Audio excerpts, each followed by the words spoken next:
여러분 안녕하세요. 환경화학 이성종입니다. 제가 그 동영상에 올려드린 것처럼 한 2주 전쯤에 좀 몸이 많이 안 좋아서 어, 수술을 하고 며칠 전에 퇴원을 했습니다.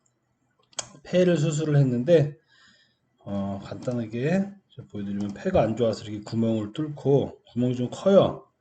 뒤에까지 이제 구멍 3개 정도를 뚫고 다 끝나가지고 이렇게 아물고 이제 퇴원을 했습니다.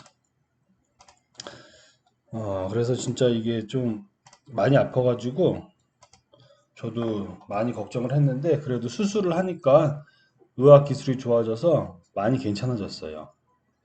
그래서 지금 또 다시 수업을 할 수 있게 되었습니다. 자, 기말고사가 보니까는 6월 15일부터라도 6월 15일부터고 저희가 수업이 3번 남았어요. 이 3번 동안 저희가 할 수 있는 내용들을 정리해서 강의를 하고 마지막 시간에 기말고사가 어떻게 진행되는지 안내를 드리고 하도록 하겠습니다. 참고로 말씀드리면 우리 짧은 시간 안에 많은 문제를 객관식으로 풀 수 있는 이런 형태로 갈 겁니다. 어차피 오픈북이니까. 자, 오늘은 녹조에 대해서 한번 이야기를 해볼게요. 녹조. 여러분 녹조 라떼 아시나요? 녹조 라떼 이런 말? 녹조 라떼. 지금 조금 들어간 것 같아요. 근데 2012년에 녹조가 4대강 전국의 강에 너무 많이 피니까 이렇게 컵으로 해가지고 녹차 라떼처럼 녹조 라떼라는 신조어가 등장했습니다. 우리가 뭐 이런 조류 같은 걸 얘기할 때는 밀리미터, 물 밀리미터당 셀 수로 나요. 몇 개 셀 이렇게 나와요. 근데 이 정도면은 거의 제가 볼 때 10억 이상입니다. 밀리리터당 10억 이상 셀 수가 엄청 고농도라는 얘기예요.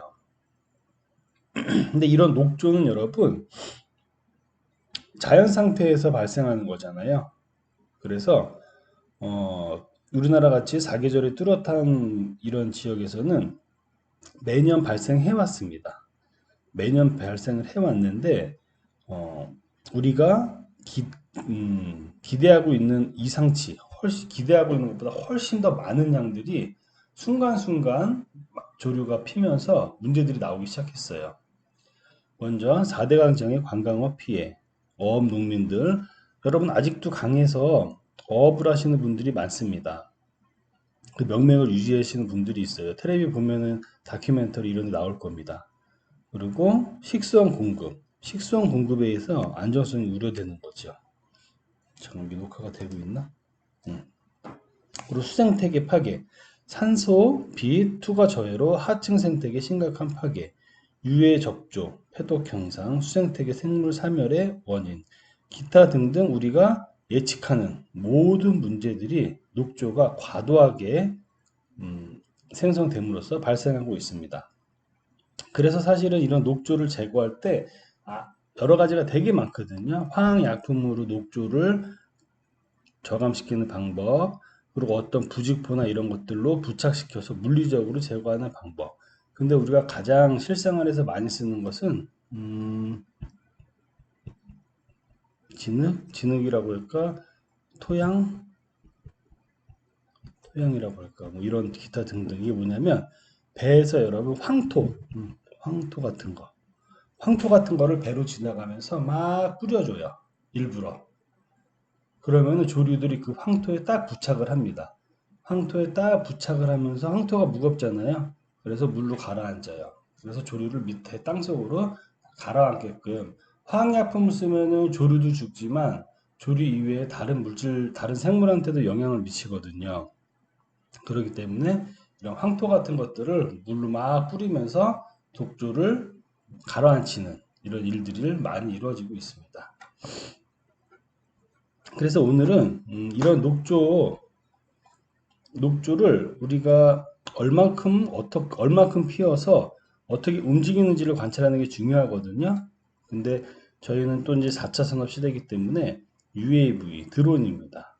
드론, 무인 비행체를 이용해서 드론을 이용해서 녹조의 농도가 강에서 얼마만큼이 되고 사진으로만 보는 거예요. 사진을 딱 찍어서 녹조 농도가 몇십 정도 되네. 그리고 녹조가 어디에서 발생을 하네. 그리고 녹조가 어느 방향으로 흘러가네. 이런 것들을 실시간으로 모니터링을 할 수 있습니다. 그래서 그런 기술들에 대해서 간단히 설명을 드릴게요. 자, 그거 하기 전에 우리가 잠시만요. 제가 여기 클라우드에 올려놨거든요. 환경부에서 발간한 거예요. 녹조 현상이란 무엇인가? 자, 이것도 참고 자료로 한번 쭉 읽어보셔야 됩니다. 간단하게 한번 볼게요. 조류는 강이나 바다, 호수, 연못과 같은 물속에 사는 작은 생물이다. 엽록소를 갖고 있어 햇빛과 이산화탄소를 이용해 산소와 유기물을 만들어내는 광합성 작용을 한다. 물벼룩과 같은 1차 소비자의 먹이가 되어 수생태계에 에너지를 공급하는 중요한 역할을 한다. 자, 조류가 맨 밑에 있는 거죠. 플랑크톤, 식물성 플랑크톤이에요, 조류가. 자, 그리고 생태계를 이제 지탱하는 아주 단단한 받침대를 하고 있습니다. 요거는 그냥 읽어보시고. 자, 남조류 과다 증식, 녹조 현상. 녹조란 강이나 호수의 남조류가 과다하게 성장하여 물의 색깔이 짙은 녹색으로 변하는 현상을 말한다. 자, 남조류가 과다하게 성장하는 겁니다. 남조류. 갈색을 띠는 규조류나 와편 모조류가 번성하여 바다가 붉게 물드는 현상을 적조라 부르는 것과 대비해서 통용되기 시작했다. 자, 그리고 볼까요? 그럼 이 녹조가 왜 그럴까? 남조류에 대해서 그럼 좀 봐야 되겠죠. 남조류가 과다하게 번성하는 게 녹조 현상이니까. 근데 남조류는 최초의 또 광합성 생물이에요. 매우 중요한 생물입니다. 자, 이게 독소가 있는 건데, 독소가 있는 걸 한번 좀 볼게요. 간단히. 여기 있네. 환경부에서는 독성 물질을 배출하여 유해한 영향을 줄 수 있는 남조류 4종을 유해 남조류로 지정하여 관리하고 있다. 유해 남조류는 마이크로시스틴, 아나톡신, 삭시톡신 등의 독소를 생성한다. 그 중에서 가장 많은 게 여러분 마이크로시스틴이에요. 마이크로시스틴 중에서도 마이크로시스틴 LR 이게 독성이 가장 강한 걸로 알려져 있습니다. 이러한 조류 독소를 포유류가 흡수할 경우 간세포나 신경계에 영향을 받을 수 있다. 그래서 우리가 남조류가 독성이 있다. 이 얘기는 다 대부분 90%가 마이크로시스틴이라는 독소 물질이라고 또 그거를 이야기한다라고 이해하시면 됩니다. 근데 여러분 여기서도 재밌는 게 뭐냐면 요거까지만 볼게요. 평상시에는 독소를 세포 안에 가지고 있을 뿐 배출하지 않는다. 배출하면은 녹조 현상이 일어나면 강물은 다 완전히 독극물이 되겠죠. 그죠? 배출하지 않아요. 다만 죽거나 포식자로부터 공격을 받을 때 그리고 다른 조류와 경쟁을 할 때만 독소를 배출하는 것으로 알려져 있다. 이래서 자연 생태계가 유지가 되고 있는 겁니다. 근데 여러분 이런 거랑 조금 관련돼서 보거 있죠. 보거. 안 써지네. 보거. 우리 보거가 독성이 있잖아요. 독소가 이 내장에. 그래서 이거 보고 회 같은 거 먹을 때는 전문가가 손질하는 걸 먹어야 되거든요. 그런데 이런 이런 보고의 독성의 독성을 가지고 있는 기반이 이런 조류입니다. 조류. 물속에서 이런 조류들을 먹고 조류가 갖고 있는 독성을 내가 무기로 갖고 있는 거죠. 전환시켜서. 그래서 여러분 자연 상태에서는 그 자연산 보고는 독성이 있고요. 보고도 양식이 많거든요. 양식산 보고는 독성이 없어요. 독소를 스스로 만드는 게 아니니까. 그래서 그 차이들이 있습니다. 자, 어쨌든 이런 내용들이 여러분 양이 적당히 되게 많지는 않아요. 그래도 한 번씩 쭉 읽어보시고 여기 있는 내용들에 대해서도 우리가 기말고사 때 나올 예정입니다. 읽어보시면 대부분 아는 내용이에요.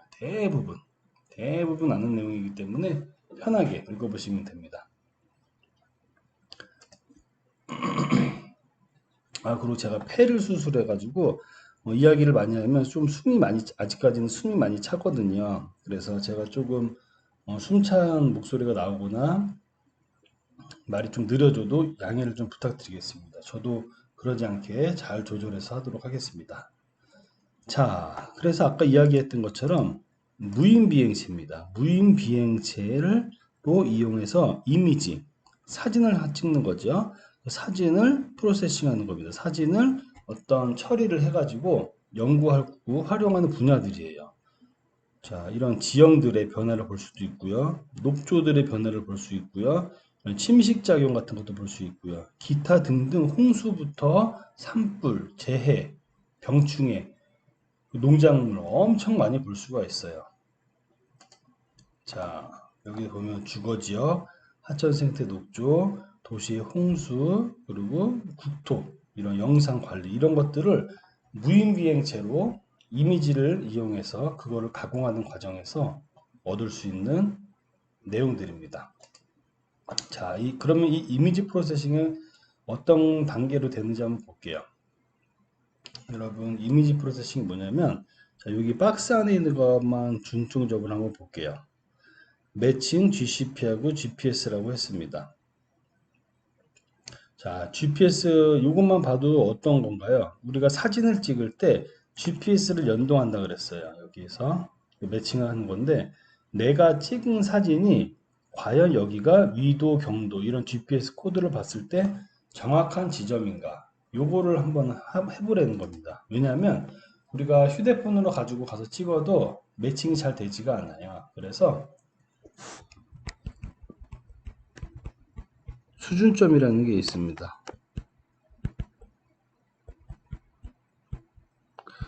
우리나라 국토 전반에 굉장히 많은 곳에 이런 수준점이라는 좌표가 있어요. 국토지리원에서 관리를 하는 거고요.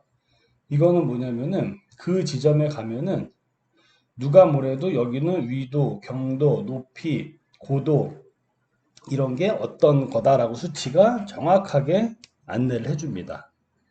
그렇다는 얘기는 뭐예요? 내가 가서 딱 찍어 봤을 때 조금 틀려지잖아요. 안 맞을 거잖아요.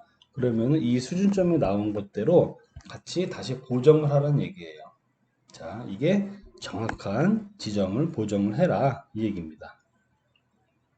그리고 마운트 이미지, 이제 이미지를 찍는 건데 이미지를 요건 같이 볼게요. 같이 보는데 옷선 모작이라는 것은 이미지를 만드는 작업이라고 보시면 돼요. 여러분, 이게 이미지를 우리가 어떻게 만드냐면요. 참고로 그냥 알고 계세요. 사진을 우리가 한 드론이 있습니다. 드론이 사진 찍었어요. 요만큼 찍었어요. 근데 여기가 고도가 100m라고 할게요. 자, 100m 높이에서 사진을 한번 찍으면 사진이 이렇게 나와서 뭐 건물도 있을 거고 강도 있을 거고 밭도 있을 거고 엄청 많은 부분들의 모양이 나오겠지요. 한 번만 딱 찍어도 고도가 높으니까. 근데 이거 갖다가 우리가 이미지 프로세싱을 하진 않습니다. 왜냐면 이 사진을 굉장히 확대를 시켜보면은 왜곡된 부분들이 많아지기 때문이에요. 즉 해상도가 떨어지는 겁니다. 그래서 어떻게 하냐면은 이 고도를 낮춰요. 한 25에서 50m 정도로 낮춥니다.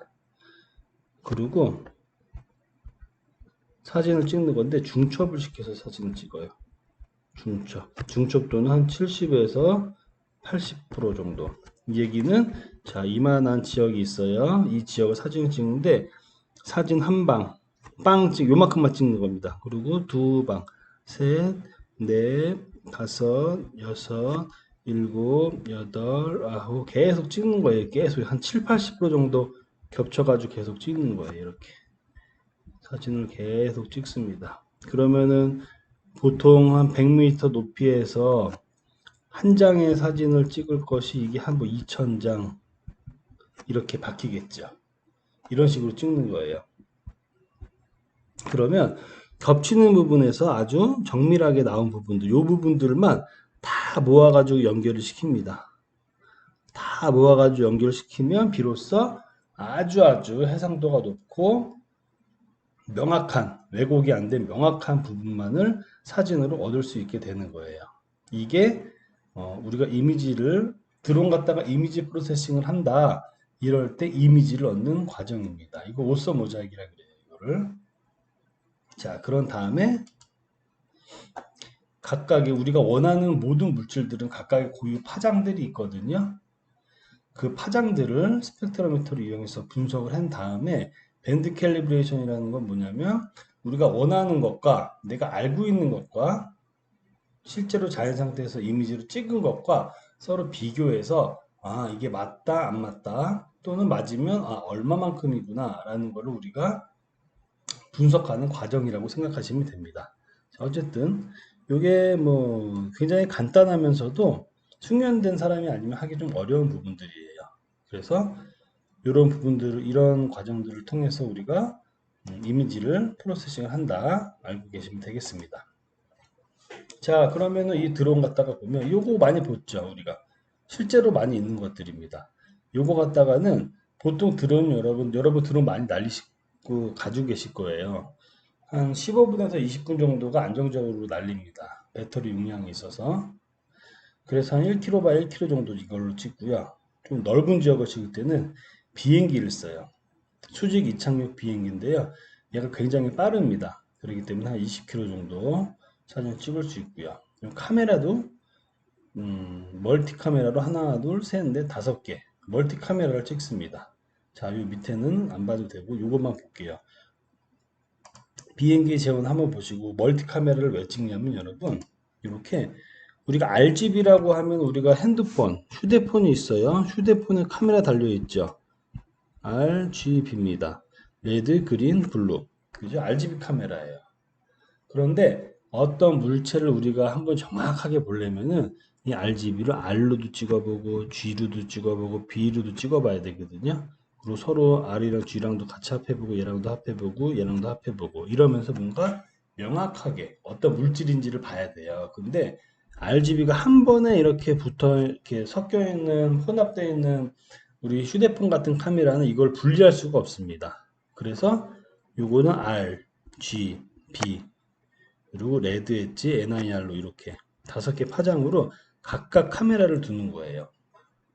뭔가를 더 자세히 분석하기 위해서 자 각각 카메라를 두고 찍으면 어떻게 되냐면 사진이 블루, 그린, 레드, 레드 엣지, NIR 근적외선 있죠. 이런 식으로 나옵니다. 다 흑백으로 나와요. 눈에는 안 보여요. 그런데 얘네들은 실제로는 이런 컬러를 갖고 있는 거고 이런 고유의 컬러를 갖고 있는 거를 합하면 이렇게 색칠된 부분이 제가 드론 갖다 찍은 거거든요. 이렇게 컬러풀하게 나옵니다. 즉 반대로 얘기하면 이렇게 컬러풀인 사진을 가지고 이렇게 다 분리할 수가 있다는 거죠. 그러면서 아 오염물질이 어느 정도 있구나 어떤 오염물질의 파장이 이런데 그런 물질이 존재하고 있구나 라는 것을 알 수 있는 겁니다 여러분. 자 여러분들 뭐 이렇게 전문적으로만 알 필요는 없어요.